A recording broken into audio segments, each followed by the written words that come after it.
নোয়াখালী সোনাইমুড়ি উপজেলার বজরা ইউনিয়নের এক সংক্রান্ত মুসলিম পরিবারে জন্মগ্রহণ করে বিএনপি নেতা Mahbub Alam. Double million offer Walton fridge কিনে পেতে পারেন 20 লক্ষ টাকা, রয়েছে কোটি কোটি টাকার নিশ্চিত উপহার। শুনছেন সংবাদ শিরোনাম, সালাউদ্দিনের তথ্যচিত্রে দেখুন বিস্তারিত। নোয়াখালী সোনাইমুড়ি উপজেলার বজরা ইউনিয়নের এক সংক্রান্ত মুসলিম পরিবারে জন্মগ্রহণ করে বিএনপি নেতা মাহবুব আলম। পড়ালেখার পাশাপাশি ব্যবসা এবং বিএনপির রাজনীতির সাথে জড়িয়ে পড়েন মাহবুব আলম।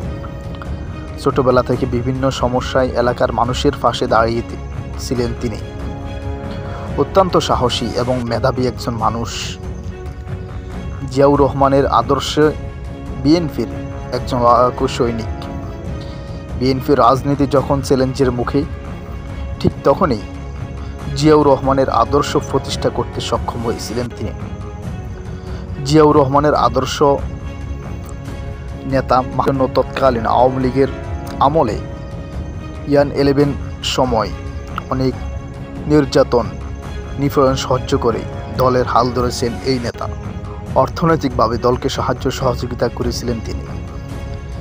জিয়াউর রহমানের আদর্শকে লালন করে বাকি সময় জননেত্রী মাননীয় সাবেক প্রধানমন্ত্রী বেগম খালেদা জিয়ার নেতৃত্বে এই সংগঠনের কাজ করে যাবেন বলে জানান তিনি। তার শাসনামলে ইউনিয়নের সবচেয়ে বেশি উন্নয়ন হয়েছে বলে এলাকাবাসী এই প্রতিবেদককে জানান। তিনি কৃষিকাজে বৃক্ষরোপণ, মাছ চাষ, পশু লালন এবং কুটির শিল্পে সবাইকে জোরালোভাবে কাজ করার জন্য আহ্বান করেন। তিনি অপরাধ দমনে ব্যাপক ভূমিকা পালন করেন।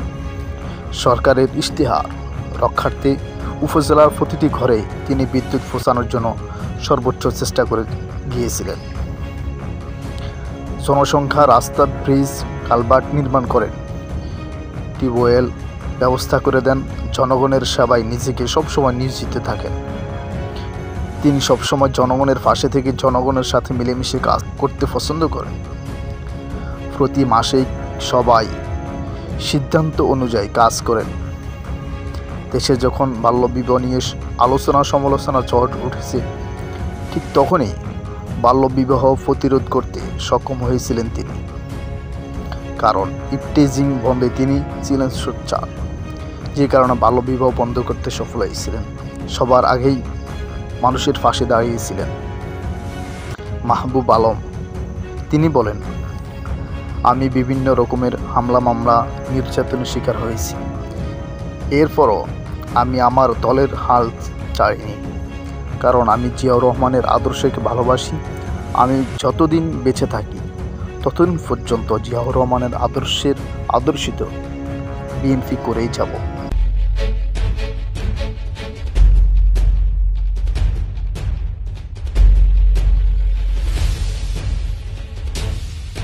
স্বাগতম সংবাদ।